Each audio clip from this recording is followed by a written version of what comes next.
Welcome to iDream media. So జనరల్గా BP అండి, high blood pressure. So ఇది చాలా మందిని వేధిస్తున్న సమస్య. సో అయితే యంగ్స్టర్స్లో కూడా ఈ ప్రాబ్లం అనేది మనం చూస్తూ ఉన్నాము. అసలు బీపీ లెవెల్స్ అంటే ఏంటి, ఎంత ఉంటే మనము నార్మల్ బీపీ అంటాము, ఎంత ఉంటే హై బీపీగా కన్సిడర్ చేయాలి, అసలు బీపీని ఇంట్లో మానిటర్ చేసేటప్పుడు ఎలాంటి జాగ్రత్తలు తీసుకోవాలి, సో పూర్తి వివరాలు తెలుసుకుందాం. మీరు మనతో పాటు ఉన్నారు ప్రముఖ general medicine specialist doctor Rajesh Ukkala గారు. డాక్టర్ గారు నమస్తే. నమస్తే డాక్టర్ గారు, ఏ పేషెంట్ వచ్చినా ముందు బీపీ చెక్ చేస్తారు కదా, అయితే బీపీ లెక్కలు మారాయి. సో ఒకప్పుడు 120/80 ఉంటే నార్మల్, ఇప్పుడు 140 ఉన్న నార్మలే అంటున్నారు. దీనిలో వాస్తవం ఎంత? అసలు ఏ ఏజ్ వాళ్ళకి ఎంత బీపీ ఉంటే అది నార్మల్గా మనం పరిగణిస్తాము? బీపీ ఎందుకు, అసలు హై బ్లడ్ ప్రెషర్ అనేది ఎందుకు వస్తూ ఉంది? సో మీరు డాక్టర్లు చెప్తూ ఉంటారు ఇంట్లో మానిటర్ చేసుకొని బీపీ లెవెల్స్ రాసుకునండి అని, అప్పుడు మేము చేసే తప్పులు ఏంటి? చాలా ఇంపార్టెంట్ టాపిక్. ఎప్పుడు కూడా డయాబెటీస్ గురించి ఎక్కువగా మాట్లాడుతూ ఉంటాం, బట్ దానికి ప్యారలల్గా రన్ అయ్యేది ఈ బ్లడ్ ప్రెషర్ అనేది. దీని మీద ఈ మధ్యకాలంలో నేను కూడా సోషల్ మీడియాలో చాలా మటుకు రీల్స్ గమనించాను. ఒక అపోహలు అనేవి క్రియేట్ అవుతున్నాయి వితౌట్ ఎనీ ఎవిడెన్స్. సో వాస్తవానికి అందరూ ప్రజానికి చెప్పేది ఏంటంటే బ్లడ్ ప్రెషర్ అనేది 120/80 నార్మల్. ఓకే, దాని అబవ్ ఉండేది కొన్ని క్రైటీరియాల ప్రకారం ప్రీ బ్లడ్ ప్రెషర్ అంటే ప్రీ హైపర్ టెన్షన్ అంటాము, తర్వాత స్టేజ్ 1, స్టేజ్ 2 ఇలా స్టేజెస్ డివైడ్ చేసుకుంటూ పోతాం. సో మీరు అన్నట్టు మీ ప్రశ్నలో ఈ 140/90 కూడా నార్మల్ అని అన్నారు కాబట్టి అది అప్పర్ లిమిట్ కింద కేటగరైజ్ చేసుకోవాలి. ఇక్కడ కన్సిడరేషన్ ఏంటంటే ఒక యంగ్ పర్సన్, మేబీ ఒక 20 years పర్సన్ తీసుకొస్తే 140/90 ఉన్నా కానీ ఎక్కువ కిందే కన్సిడర్ చేయాలి. But that is discriminatory. ఇప్పుడు సపోజు టెన్షన్లో ఉన్నారండి, కాస్త బీపీ పెరుగుద్ది. అదే పెద్ద వయసు వాళ్ళు వచ్చారు, వాళ్ళకి కూడా ఆ 140/90 అనేది నార్మల్గా పెరిగేదానికి నార్మల్గా ఉండేదానికి ఆస్కారం ఉంది, వయసు క్రమేణా వచ్చే మార్పు. So acceptable blood pressure normal అనేది కేటగరైజ్ చేస్తే 120/80.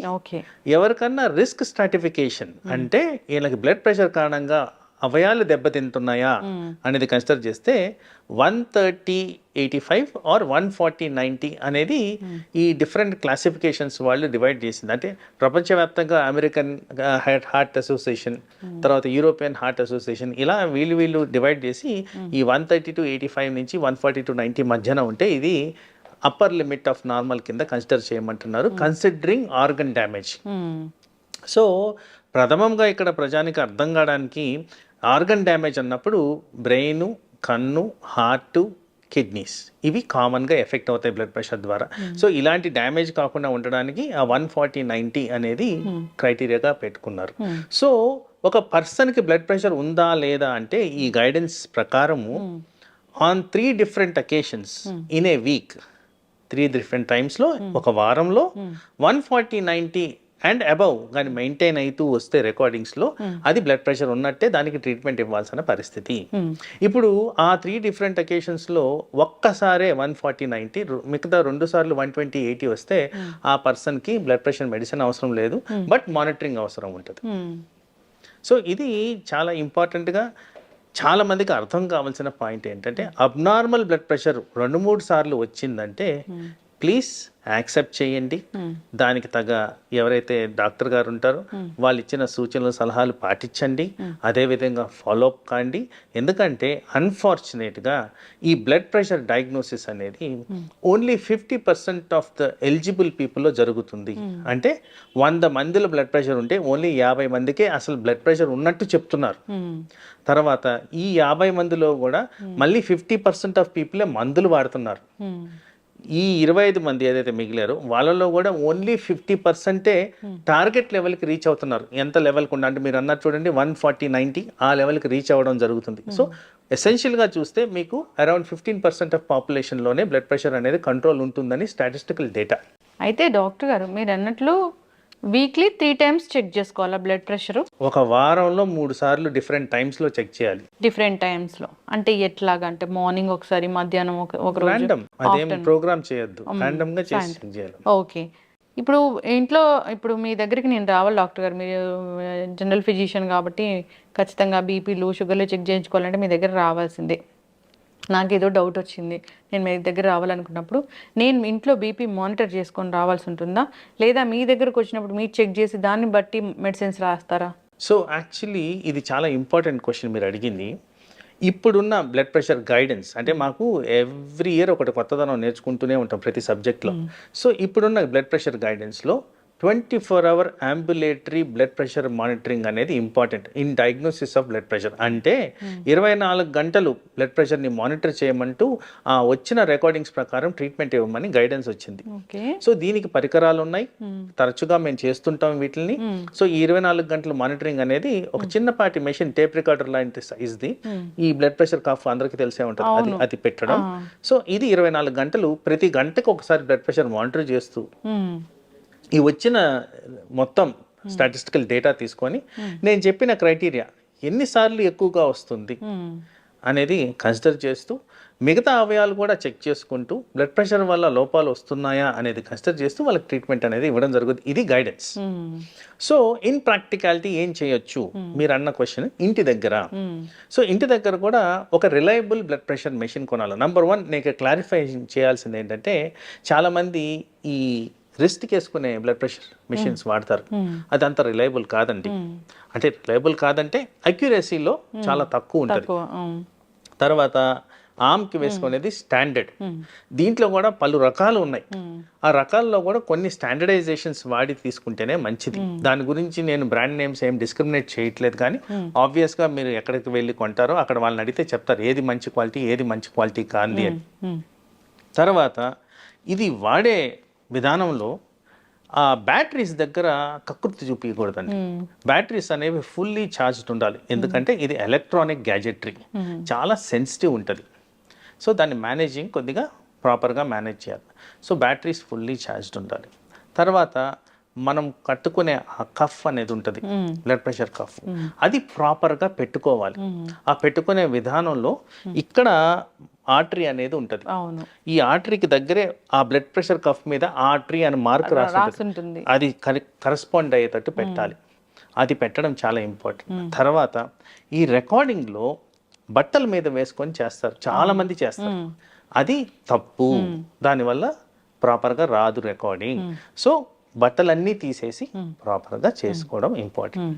తర్వాత హార్ట్కి అండ్ ఈ బ్లడ్ ప్రెషర్ కఫ్కి మెషిన్ అన్నీ ఒకే లెవెల్లో ఉండాలి. సో మనం బ్లడ్ ప్రెషర్ రికార్డింగ్ తీసుకుంటున్నప్పుడు సపోజ్ నేను ఇలా తీసుకున్నానంటే ఇది హార్ట్ లెవెల్, ఇలా తీసుకున్నానంటే ఇది heart above level. So heart and arm blood pressure machine అన్నీ ఒక లెవెల్లో ఉండేటట్టు చూసుకోవాలి. తర్వాత ఇది చేసుకునే టైంలో నేను ఫోన్ మాట్లాడుతూ చేసుకోకూడదు, ఆర్ ఎవరితోనూ మాట్లాడుతూ చేసుకోకూడదు. తర్వాత resting period at least about 10 to 15 minutes patient ప్రశాంతంగా రెస్ట్ తీసుకొని ఉండాలి. Either upright position or lying down పొజిషన్లో రెస్ట్ తీసుకొని ఉండాలి. తర్వాత ఏ ఎక్సర్సైజ్ చేసి ఉండకూడదు. యూరిన్, బ్లాడర్, బవల్స్ ఇవన్నీ క్లియర్ చేసుకో ఉండాలి. అంటే యూరిన్ వస్తుంటే ఆపేసుకొని ఇదే 2 నిమిషాలు అయిపోద్ది కదా, నో, అవన్నీ క్లియర్ చేసిన తర్వాతే చేసుకోవడం. దాని కారణంగా కూడా ఫాల్స్గా బ్లడ్ ప్రెషర్ పెరుగుద్ది. టీ, కాఫీలు తాగకూడదు, సిగరెట్ స్మోకింగ్ చేయకూడదు, ఎక్సర్సైజ్, ఇన్ని నిబంధనలు ఉన్నాయండి. బ్లడ్ ప్రెషర్ చెక్ చేయడం అంటే ఊరికే అట్లా చేసేయడం కాదు. ఇవన్నీ పాటిస్తే ఎలక్ట్రానిక్ గ్యాజెటరీలో 3 రికార్డింగ్స్ మీన్ యావరేజ్ తీసుకుంటే అది కరెక్ట్ రికార్డింగ్. ఈ విధంగా చేస్తే మనకు హోమ్ రికార్డింగ్ కాస్త విలువ ఉంటుంది. ఇవన్నీ జాగ్రత్తలు పాటించాలి. ఫుడ్ తీసుకొని చేసుకోవడం అట్లా ఏమైనా ఉంటుందా డాక్టర్? ఫుడ్ తీసుకోవచ్చు, బట్ ఫుడ్ లో ఉన్న కంటెంట్ ఏంటి అనేది చూసుకోవాలి. ఇప్పుడు ఎందుకు ఇది ఫుడ్ గురించి మాట్లాడుతున్నానంటే, ఇప్పుడు హై స్పైసీ ఐటమ్ తీసుకున్నాం, చెమటలు పడతాయి సాధారణంగా ఎవరికైనా. మరి అది ప్రెషర్ బాడీలో, ఆ స్ట్రెస్ కారణంగా మళ్ళీ బీపీ ఫాల్స్ది ఎలివేటెడ్ చూపిస్తుంది. సో అలా క్యాఫినేటెడ్ సబ్స్టెన్స్ అంటే కాఫీ అన్నాను నేను, అలాంటిది ఏదైనా కానీ ఫుడ్లో కలిసి ఉంటే, స్వీట్ రూపంలో కానీ ఏదైనా కానీ ఉంటే మళ్ళీ బ్లడ్ ప్రెషర్ పెరుగుద్ది. సో అలాంటివి కూడా అవాయిడ్ చేసుకోవడం ఇంపార్టెంట్. సో నార్మల్ ఫుడ్ తినొచ్చు, కానీ ఇలాంటి substances which will directly influence blood pressure, like alcohol కూడా దానికి సంబంధించి బ్లడ్ ప్రెషర్ని పెంచుద్ది. సో ఇవన్నీ కూడా గమనించి చాలా జాగ్రత్తలు ఉన్నాయండి. Just like that blood pressure అనడానికి లేదు. ఇవన్నీ చేస్తేనే correct measurement of blood pressure కింద కన్సిడర్ చేయాలి. ఓకే, బ్లడ్ ప్రెషర్ అనేది జనరల్ గానే బ్లడ్ ప్రెషర్ వస్తుందా, లేదా ఏదైనా ఒక ఆర్గాన్ డ్యామేజ్ అయితే దాని ఎఫెక్ట్ వల్ల బ్లడ్ ప్రెషర్ అనేది మనిషిలోకి వస్తుందా? అగైన్ వెరీ ఇంపార్టెంట్ క్వశ్చన్ మా. So blood pressure is the pressure inside the blood vessel. అంటే రక్తనాళాల లోపల ఉన్న రక్త ప్రసరణకి సంబంధించిన ప్రెషర్. ఓకే, సో ఇది జనరేషన్ ఆఫ్ బ్లడ్ ప్రెషర్ అనేది hormonal effect, brain effect, heart effect, kidney effect and cholesterol effect. కొలెస్ట్రాల్ను కూడా మర్చిపోవద్దు. ఇక్కడ చాలా మంది కొలెస్ట్రాల్ ఏం చేయదు అనుకుంటారు, కానీ కొలెస్ట్రాల్ కూడా ఇక్కడ ప్లే చేస్తుంది. ఇవన్నిటి వల్ల కూడా బ్లడ్ ప్రెషర్ అనేది రెగ్యులేట్ అవుద్ది బాడీలో. ఇవే కాకుండా సాధారణంగా మనం డే టు డే గమనించే వాటిల్లో థైరాయిడ్, డయాబెటీస్ ఇవన్నీ కూడా దీంట్లో ప్లే చేస్తాయి. ముఖ్యంగా మానసిక ఒత్తిడి, నిద్రలోపాలు ఇవి కూడా బ్లడ్ ప్రెషర్ని ఇన్ఫ్లుయెన్స్ చేస్తాయి. సో ఇవన్నీ కూడా కన్సిడర్ చేయాల్సిన అవసరం ఉంటుంది. ఓకే, అయితే ఇప్పుడు జనరల్గానే పోస్ట్ డెలివరీ లేదా ప్రెగ్నెన్సీలో వచ్చిన బీపీ అనుకున్నాం డాక్టర్ గారు, లేదా ఏదైనా వాళ్ళకి ఏదైనా దెబ్బలు తగిలినప్పుడు అట్లా బీపీ వచ్చినప్పుడు, సో బీపీ టాబ్లెట్స్ రాసి మన దాన్ని పూర్తి స్థాయిలో స్టాప్ చేసేంత అవుతుందా? ఇక్కడ ఒక క్లారిఫికేషన్ ఇవ్వాల్సిందంటే, మనం బ్లడ్ ప్రెషర్ డయాగ్నోస్ చేసేటప్పుడు ఒక వారం పాటి డిఫరెంట్ రికార్డింగ్స్ తీసుకొని డయాగ్నోస్ చేయాలి. సో ఇక్కడ మీరు చెప్పిన ఒక కండిషన్, సపోజ్ ఇంజురీ అయింది, ఆ నొప్పి కారణంగా బీపీ పెరుగుద్ది. ఈ ప్రెగ్నెన్సీ రిలేటెడ్ ఇష్యూస్, ఆ టైంలో చాలా వివిధ రకాల హార్మోనల్ చేంజెస్ ఉంటాయి. ఆ ప్రెగ్నెన్సీ టైం వరకు కొంతమందికి వచ్చిపోయేదానికి ఆస్కారం ఉంది.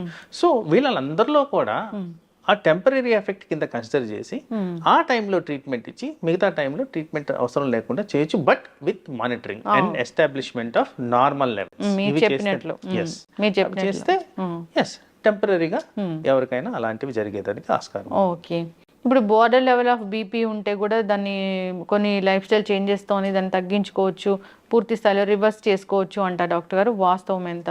సో అగైన్ ఇక్కడ ఏంటంటే మనం ఎక్కువగా అంటే అట్లీస్ట్ మనం అంటే మేము డాక్టర్లుగా ఎక్కువగా మేము ఫేస్ చేస్తున్నది ఏంటంటే లైఫ్ స్టైల్ డిజీజెసే. అంటే ఏవైతే మైక్రో ఆర్గానిజమ్స్, క్రిమినల్ వీటితో వచ్చే డిజీజెస్ చాలా తక్కువ అయిపోయినాయి. ఈ లైఫ్ స్టైల్ డిజీజ్ అనేవి ఎక్కువగా ఉంటున్నాయి. సో వీటిలో సాధారణంగా డయాబెటీస్, హైపర్ టెన్షన్ ఎక్కువగా చూస్తున్నాం. ఎవరికైనా ఇది చాలా మటుకు క్లారిఫికేషన్ రావాల్సిన అంశం. ఎందుకంటే ఎవరికైనా లో లెవెల్స్ ఆఫ్ షుగర్ కానివ్వండి, లో లెవెల్స్ ఆఫ్ బ్లడ్ ప్రెషర్ కానివ్వండి, లో లెవెల్స్ ఆఫ్ కొలెస్ట్రాల్ కానివ్వండి, ఇవి ఉన్నప్పుడు ఏ డాక్టర్ కూడా కంటిన్యూ చేయండి అని చెప్పరండి. ఎందుకంటే ఇది అపోహ ఉంది. నా క్లినికల్ ప్రాక్టీస్లో చూస్తున్నాను కాబట్టి దీన్ని కొద్దిగా హైలైట్ చేస్తున్నాను. ఎవరికైతే లో లెవెల్స్ అచీవ్ అవుతాయి, more than the recommended normal లో రేంజ్, దానికన్నా తక్కువ వచ్చినప్పుడు డెఫినెట్గా మెడిసిన్స్ అనేవి రివైజ్ చేసి స్టాప్ చేయడం జరుగుతుంది. ఓకే, ఎస్ డాక్టర్ గారు చాలా చక్కగా చెప్పారండి. అయితే నేను చాలా మంది దగ్గర చూసాను ఏంటంటే, డాక్టర్ గారు ఒకసారి బీపీ టాబ్లెట్ రాస్తారు, దాన్ని సంవత్సరాలు వాడుతూ ఉంటారు. డాక్టర్ దగ్గరికి ఒకసారి వెళ్ళి చెక్ చేయించుకుందామా అని కూడా ఉండదు. సో అట్లాంటి వాళ్ళకి ఏం చెప్తారు డాక్టర్ గారు? ఎన్నాళ్ళకి వస్తారు అసలు ఒక బీపీ మందులు వాడే వాళ్ళు ఎన్నాళ్ళకి వస్తారు డాక్టర్ని సంప్రదించడం మేలు అంటారు? నా ప్రాక్టీస్లో ఒక రెలవెంట్ పాయింట్ ఇక్కడ రేజ్ చేస్తాను. జనరల్గా ఏంటంటే మన అందరికీ ఉన్న వెహికల్స్ సంవత్సరానికి తీసుకెళ్ళి సర్వీస్ చేస్తాం. మరి బాడీకి సర్వీస్ ఎవరు చేస్తారు? దీన్ని కూడా చెక్ చేసుకోవాలి కదా. సో ఇక్కడ at least once in a year ఒక కాంప్రహెన్సివ్ చెక్ అనేది అవసరం. Anybody above the age of 30 comprehensive body checkup, ప్రతి అవయాన్ని చెక్ చేసుకోవడం ఇంపార్టెంట్. తర్వాత పర్టికులర్గా మీరు అన్నట్టు బ్లడ్ ప్రెషర్ కంట్రోల్ గురించి మాట్లాడినప్పుడు, సో బ్లడ్ ప్రెషర్ అనేది it's a very variable component. ఈ క్షణం ఉండేది పక్క క్షణంకి ఉండేదానికి కూడా లేదు, మారిపోతూ ఉంటుంది. మన మూడు, మనం చేసే యాక్టివిటీ, రెస్టింగ్ పీరియడ్, స్లీప్, వీటి చాలా కనెక్షన్స్ ఉన్నాయి. సో యావరేజ్ చెప్పున it is not a difficult thing. కాబట్టి 1-2 వారంలో రికార్డింగ్స్ ఇంట్లో తీసుకోవడం ఇంపార్టెంట్, నార్మల్గా ఉన్నాయా. తర్వాత పర్టికులర్గా కొంతమందికి కండిషనల్గా బ్లడ్ ప్రెషర్ అనేది మారుతూ ఉంటుంది. అంటే వాళ్ళకి స్ట్రెస్కి గురైనప్పుడు, అంటే ఎక్కడికైనా కొత్త పర్సన్ కలిశారు, డాక్టర్ దగ్గరికి వెళ్ళారు, ఏదైనా ఎన్వైరన్మెంట్లో స్ట్రెస్ ఉంది, వాళ్ళకి పెరిగేదానికి ఆస్కారం ఉంది. ఇది తరచూ పెరుగుతుందంటే తప్పనిసరిగా ఒకసారి డాక్టర్ని విజిట్ చేసి అప్పుడు వాళ్ళ ద్వారా కూడా చెక్ చేసుకోవడం ఇంపార్టెంట్. ఇదే కాకుండా ఇలాంటి ఫ్లక్చువేషన్స్ ఎక్కువగా వస్తున్నాయంటే ఈ 24 hour ambulatory blood pressure monitoring అనేది చేసుకోవడం కూడా ఇంపార్టెంట్. సో ఇవన్నీ కూడా ఎలా డిసైడ్ చేస్తామంటే కస్టమైజేషన్ టు ద పేషెంట్. ఎవరికి ఎంత టెన్షన్ వస్తుందని డిసైడ్ చేయడం కష్టం కాబట్టి పర్సన్ టు పర్సన్ వేరియబిలిటీ బట్టి ఈ ఫ్రీక్వెన్సీ అనేది జనరల్గా డిసైడ్ చేస్తాం. But on an average every 3 monthsకి ఒకసారి డాక్టర్ని విజిట్ చేసి చెక్ చేసుకోవడం, రివైజ్ చేసుకోవడం ఇంపార్టెంట్. పర్టికులర్గా పెద్దవాళ్ళల్లో వింటర్కి సమ్మర్కి వేరియేషన్స్ ఉంటాయి. Blood pressure medicines, blood pressure వాడే విధానంలో, బ్లడ్ ప్రెషర్ రికార్డింగ్స్. సో అందుకోసం వాళ్ళని కూడా ఎవ్రీ 6 months అన్న కంపల్సరీ డాక్టర్ని విజిట్ చేసి ఆ మెడిసిన్స్ రివైజ్ చేసే విధంగా చూసుకోవాల్సిన అవసరం. ఓకే, అంటే ఇప్పుడు బీపీ మందులు వాడే వాళ్ళకి కూడా ఈ 24 hours మానిటరింగ్ అనేది ఉపయోగపడుతుందా డాక్టర్? Oh definitely. ఇప్పుడు సపోజ్ అందరికీ ఒక టాబ్లెట్తోనే నయం కాదు, మల్టిపుల్ నంబర్ ఆఫ్ టాబ్లెట్స్ పెట్టినా కానీ కొంతమందికి నయం కాదు. సో ఎక్కడ ఏం జరుగుతుందని తెలుసుకోవడానికి 24 గంటలు ఎక్కడ ఎక్కువగా ఉంటుంది, ఏ కారణంగా పెరుగుతుంది అనేది చూసుకోవడానికి ఆన్ ట్రీట్మెంట్ ఉన్న వాళ్ళకి ఎస్ ఈ 24 hour బ్లడ్ ప్రెషర్ మానిటరింగ్ పెట్టడం జరుగుతుంది. ఫ్రీక్వెంట్గా మేము చేస్తూనే ఉంటాం. ఓకే, ఎస్ డాక్టర్ గారు బ్లడ్ ప్రెషర్ ఉంది, మందులు రాశారు అన్నప్పుడు, మందులు బీపీ మందులు ఒకటే టాబ్లెట్ రాశారన్నప్పుడు అది మార్నింగ్ వేసుకుంటే పని చేస్తుందా? సో ఏదైనా ఒక టైంలో వేసుకోవచ్చులే అంటే ఓకేనా? ఎందుకు ఈ revision of 24 hour blood pressure monitoring వచ్చిందని చూస్తే, ద ప్రైమరీ ఇంపార్టెంట్ థింగ్ ఏ టైంలో బ్లడ్ ప్రెషర్ ఎక్కువగా వస్తుంది అనేది గమనించుకోవాలి. సో బాడీలో ఫిజియాలజీ ప్రకారం, అంటే మన నార్మల్ కండిషన్స్ దాని ప్రకారం డే టైం బ్లడ్ ప్రెషర్ కాస్త ఎక్కువ ఉంటుంది, నైట్ టైం కాస్త తక్కువగా ఉంటుంది. ఇది నామ్. కానీ ఈ పరికరాలు వచ్చిన తర్వాత మేము గమనించింది ఏంటంటే, కొంతమందికి డే టైం అంతా నార్మల్, నైట్ టైమే పెరుగుతున్నాయి. సో అందుకోసం ఈ గైడెన్స్లో ఈ 24 hour బ్లడ్ ప్రెషర్ మానిటరింగ్ ద్వారా ఏ టైంలో ఇతనికి పెరుగుతుంది, ఎంత పెరుగుతుంది అనేది మనకి ఎవిడెన్స్ వస్తుంది. కాబట్టి ఈ డివైస్ ఏదైతే సజెస్ట్ చేస్తుందో ఆ ప్రకారంగా ఇది పొద్దున, నైటా, ఎప్పుడా అనేది మేము డిసైడ్ చేయడం. మందులు రాయడం కూడా ఎస్, ఓకే, దాని క్రమంలోనే మందులు రాస్తే కరెక్ట్ ఉంటుంది. ఎందుకంటే ఒక పర్సన్కి నార్మల్గా డే టైం ఉన్నప్పుడు అక్కడ బ్లడ్ ప్రెషర్ మెడిసిన్ అవసరం లేదు కదా, బట్ రాత్రి పెరుగుతుంది కాబట్టి రాత్రి పెట్టాల్సిన పరిస్థితి. అయితే ఇప్పుడు ఈ బ్లడ్ ప్రెషర్ అనేది ముందు తరాల వాళ్ళకు ఉంటే మనకు వస్తుందా డాక్టర్ గారు? ఇది వరకు ఎస్, ఆ ఇన్ఫ్లుయెన్స్ అనేది ఉందండి. కానీ ఇప్పుడు ఎట్లా అంటే మోర్ దెన్ జెనెటిక్, మనకి ఎన్విరాన్మెంటల్గా ఎక్కువగా ఎఫెక్ట్ అవుతుంది. అంటే ప్రపంచవ్యాప్తంగా ఉబకాయం పెరుగుతూ వస్తుంది, డయాబెటీస్ పెరుగుతూ వస్తుంది, స్ట్రెస్ లెవెల్స్ పెరుగుతూ వస్తున్నాయి, నిద్ర లోపిస్తుంది, యాక్టివిటీ లేదు, వీటిలన్నిటి కారణంగా కూడా బ్లడ్ ప్రెషర్ వస్తుంది. కాబట్టి సో ఈ ఫ్యామిలీ రిలేటెడ్ ఇష్యూ కన్నా ప్రతి ఒక్కరు చెక్ చేసుకోవడమే మంచిది. ఎస్, ఖచ్చితంగా డాక్టర్ గారు. సో బ్లడ్ ప్రెషర్ ఎక్కువైతే తెలిసిందే మన అందరికీ, మీరు చెప్పినట్లుగా బ్రెయిన్ మీద ఎఫెక్ట్ చూపిస్తుంది, హార్ట్ మీద ఎఫెక్ట్, కిడ్నీ, ఇంకా ఇలాంటి ప్రాబ్లమ్స్ అనేవి వస్తుంటాయి. అయితే డాక్టర్ గారు ఇప్పుడు బీపీ లెవెల్స్ మీరు చెప్పారు 120/80, ఒకవేళ 120 ఉండి సిస్టాలిక్ అనేది, ఒకవేళ డయాస్టాలిక్ అనేది 90 ఉంటే? సో ఇక్కడ ఒక క్లారిఫికేషన్ కావాల్సింది ఏంటంటే, ఇక్కడ ఈ 2 components of blood pressure, systolic, diastolic, అంటే కామన్ మ్యాన్కి అర్థం కావాలని చెప్తున్నానండి. హార్ట్ కాంట్రాక్షన్ అంటే దగ్గరకు వచ్చినప్పుడు, ఒత్తుకున్నప్పుడు అది వచ్చేది సిస్టాలిక్. హార్ట్ రిలాక్సేషన్లో అది వచ్చేది డయాస్టాలిక్. సో ఈ 2 కాంపనెంట్స్కి కరెక్షన్గా వచ్చేది systolic, diastolic, contraction, relaxation. So మీరు అడిగిన ప్రశ్న 90 అనేది అబ్నార్మల్ అండి, డయాస్టాలిక్ బ్లడ్ ప్రెషర్. సో అది 80 ఉండడం, లేదంటే అట్ ద మ్యాక్సిమం 85 ఉండడం అనేది యాక్సెప్టబుల్ ఏరియా. సో దీనికి కూడా గ్రేడింగ్ అనేది నేను ఎట్లయితే స్టేజింగ్ చెప్పారో, ఓన్లీ సిస్టాలిక్ కాదండి, డయాస్టాలిక్ కూడా అదే విధంగా గ్రేడింగ్ ఉంది. స్టేజ్ 1, స్టేజ్ 2 అండ్ ఎమర్జెన్సీ కింద కేటగరైజ్ చేస్తాం. ఆ విధంగానే దానికి ట్రీట్మెంట్ ఇవ్వడం జరుగుద్ది ఉన్న ఎగ్జిస్టింగ్ కండిషన్ బట్టి. But whatever it is, the cut off will be 140/90. Yes, ఖచ్చితంగా డాక్టర్ గారు. ఏదేమైనా కానీ జనరల్గా జాగ్రత్తలు తీసుకోవాలని కోరుకుందాం. వన్ ఫైనల్ క్వశ్చన్ అండి. జనరల్గా బీపీ ఉందన్నప్పుడు డాక్టర్లు చెప్తూ ఉంటారు ఉప్పు తగ్గించండి అని. చాలామంది ఉప్పు మానేస్తూ ఉంటారు కూడా. సో అసలు బ్లడ్ ప్రెషర్ ఉన్న వాళ్ళు ఉప్పు అసలే తీసుకోకూడదా? ఒకవేళ ఉప్పు పూర్తిగా మానేస్తే శరీరంలో ఎలాంటి డెఫిషియన్సీ వస్తుంది? సో పూర్తి వివరాలు దీనికోసం. వండర్ఫుల్ క్వశ్చన్ అండి ఇది. ఒక ఎనీ లివింగ్ థింగ్ ఆ ఉప్పు భాగంలో ఉన్న సోడియం లేకుండా ఉండదు. Any living thing. Yes. So మనం తినే సబ్స్టెన్సెస్ ప్రతి దాంట్లో ఆల్రెడీ సోడియం అనేది ఉంది. ఉప్పు కాదండి అక్కడ ఇంపార్టెంట్, సోడియం. సో ఈ సోడియం ఉన్న సబ్స్టెన్సెస్ ఆల్రెడీ తింటున్నాం కాబట్టి అడిషనల్గా మనం సాల్ట్ వేసుకోవాల్సిన అవసరం లేదు. ఈ సాల్ట్ వేసుకునేది మన రుచి గురించే. వాస్తవానికి మీరు అడిగిన ప్రశ్నలో సాల్ట్ వేసుకోకపోతే సాల్ట్ అంటే సోడియం లోపిస్తుందా, కానీ ఆల్రెడీ మీరు తినే ప్రతి సబ్స్టెన్స్లో సోడియం ఆల్రెడీ ఉంది కాబట్టి మీకు లోపాలు అనేవి రావు. ఓకే, ఎస్, ఖచ్చితంగా డాక్టర్ గారు. ఒకవేళ ఉప్పు వాడాల్సి వస్తే అది పింక్ సాల్ట్ అయితే కొంచెం మా హెల్త్కి మంచిది అంటారు. లేదండి, ఇప్పుడు అగైన్ దాని మీద రీసెర్చ్ జరిగింది. సో ఈ normal iodise salt, pink salt గ్రాస్గా ఏ డిఫరెన్సెస్ లేవు. మాక్సిమం ఆ మినరల్ కాన్సన్ట్రేషన్ ఏదైతే మార్పులు కనిపిస్తున్నాయో at the maximum 10 to 20%, not more than that. Yes, ఖచ్చితంగా డాక్టర్ గారు చక్కటి ఇన్ఫర్మేషన్ అండి. బీపీ అనేది ఒకసారి వచ్చిందంటే మానిటర్ చేసుకుంటూ ఉండాలి, డాక్టర్ని సంప్రదిస్తూ ఉండాలి. వాళ్ళు ఎలాంటి ట్యాబ్లెట్స్ రాస్తారు, ఎలా ప్రిస్క్రైబ్ చేస్తారు, దాని ప్రకారమే ఫాలో అవ్వాలి. లైఫ్ స్టైల్ కూడా చాలా చేంజెస్ చేసుకోవాలి. శారీరక శ్రమ అనేది మీరు చెప్పినట్లుగా చాలా చాలా అవసరం. ఫాలో అవ్వాలని కోరుకుందాం డాక్టర్ గారు. చాలా చక్కటి ఇన్ఫర్మేషన్ అండి.